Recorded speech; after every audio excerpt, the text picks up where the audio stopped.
ಊಟದೇ ಚರ್ಚೆ ಅಂತ ಅಲ್ಲ ನನಗೆ, ಅದ್ರ ಜೊತೆ ಟಿಪ್ಪುವಿನ ಚರ್ಚೆನೂ ಸಹ ಬಂದಿತ್ತು. ಟಿಪ್ಪು ಅನ್ನೋದು ಅದನ್ನು ಚರ್ಚೆ ಆಗಬೇಕಾ, ಟಿಪ್ಪು ಅನ್ನೋದು ಒಂದು ಸೆಷನ್ ಇರಬೇಕಾ, ಅದಕ್ಕೂ ನನಗೆ ಟಿಪ್ಪು ಅನ್ನೋದು 500 ವರ್ಷದ ಕರ್ನಾಟಕದ ಅತಿ ಪರಿಣಾಮಕಾರಿ ವ್ಯಕ್ತಿ ಯಾರಾದರೂ ಇದ್ರೆ ಅದು ಟಿಪ್ಪು ಸುಲ್ತಾನ್ ಅವರು. ಸೊ ಆ ಟಿಪ್ಪು ಸುಲ್ತಾನಿನ ಅವರ ಸಾಧಕ ಬಾಧಕ, ಅವರ ಒಳ್ಳೆಯ ವಿಚಾರಗಳು ಅವ್ರು ಮಾಡಬಾರ್ದು ಎಲ್ಲ ಪ್ರತಿಯೊಂದು ಚರ್ಚೆ ಆಗೋದು ಬಹಳ ಮುಖ್ಯ. ಸೊ ನಮಗೂ ಕೂಡ ಅದು ಒಂದು ಶ್ರೀರಂಗಪಟ್ಟಣದ ಭಾಗ, ಮಂಡ್ಯದ ಭಾಗ ವಿಚಾರನೂ ಕೂಡ ಇದೆ.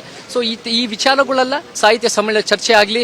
ಸಾಹಿತ್ಯ ಸಮ್ಮೇಳನಗಳು ಬಹಳ ಮುಖ್ಯವಾಗಿ ನಮಗೆ ನಮಗೆ ಮುಂದಾಲೋಚನೆಯ ಉತ್ತಮ ಸಮಾಜ ಕಟ್ಟಕ್ಕೆ ಬಹಳ ವಿಚಾರ ನಮಗೆ ಈ ಸಾಹಿತ್ಯ ಸಮ್ಮೇಳನಗಳ ಚರ್ಚೆ ಆಗತ್ತೆ. ಸೊ ಚರ್ಚೆಯನ್ನು ನಾನು ಯಾವತ್ತೂ ಅದು ಬೇಡ ಅಂತ ಹೇಳಲ್ಲ.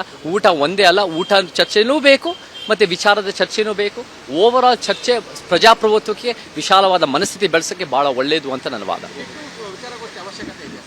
ಟಿಪ್ಪು ವಿಚಾರಗೋಷ್ಠಿ ಅನ್ನೋದು ಚರ್ಚೆ ನಾವು ನೋಡಬೇಕು. ಅದು ನನ್ನ ಪ್ರಕಾರ ನಾನು ಅಂತೂ ಅಹಿಂಸಾ ಮಾಡೋರೇ ಉತ್ತಮವಾದ ಒಂದು ದೇಶ ನಿರ್ಮಾಣ ಮಾಡೋರು ಅಂತ ನನ್ನ ವಾದ. ಸೊ ಟಿಪ್ಪುವಿನ ಸುಧಾರಣೆ ನಮಗೆಷ್ಟು ಅಗತ್ಯ ಇದೆಯೋ, ಟಿಪ್ಪುವಿನ ಖಡ್ಗದಿಂದ ಪರಿಣಾಮಕಾರಿಗಳು ಏನೇನು ಆಗಿದೆ ಅನ್ನೋದು ವೈಚಾರಿಕವಾದ ಚರ್ಚೆ ಬೇಕಾಗುತ್ತೆ. ನಮ್ಗೆ ಸತ್ಯ ಇತಿಹಾಸ ಗೊತ್ತಾಗಬೇಕು. ನಾವೇನಾದ್ರು ಒಂದು ಪಕ್ಷದ ಸೀಮಿತದಲ್ಲಿ ಅಥವಾ ಇನ್ನೊಂದು ಪಕ್ಷದ ಸೀಮಿತದಲ್ಲಿ ಅದನ್ನು ನೋಡೋದಲ್ಲ.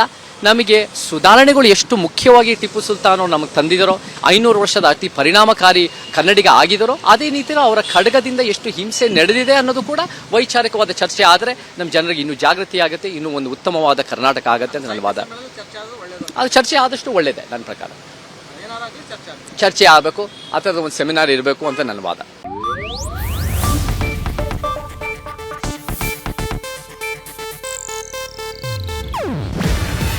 ಇದು ಏಷ್ಯಾನೆಟ್ ನ್ಯೂಸ್ ನೆಟ್ವರ್ಕ್ ಪ್ರಸ್ತುತಿ. ನೀವು ನೋಡ್ತಿದ್ದೀರಾ ಏಷ್ಯಾನೆಟ್ ಸುವರ್ಣ ನ್ಯೂಸ್.